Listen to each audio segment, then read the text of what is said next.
Hey guys, welcome back to my channel. In today's video, I'm going to show you how to convert a YouTube music video to MP3 in just a few easy steps. Let's dive in. First, open your browser and head over to YouTube. Make sure you're logged in, then search for the music video you want to convert to MP3. Once the video is open, right-click on the video and click Copy Video URL. Next, open a new tab and go to Cobalt. Tools, make sure you're on the right site, as there are a lot of fake sites out there. You should see a clean, simple dashboard like mine. Once you're there, paste the copied link into the box, select audio as your format, and then hit the download arrow.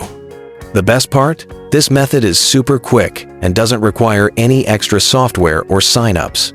It's a perfect solution when you want to get your favorite songs from YouTube and have them saved directly to your device. You can even use this method for playlists, which is a real time saver. And that's it.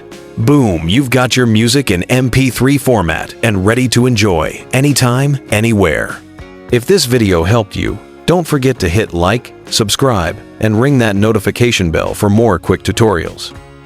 Thanks for watching, and I'll see you in the next one.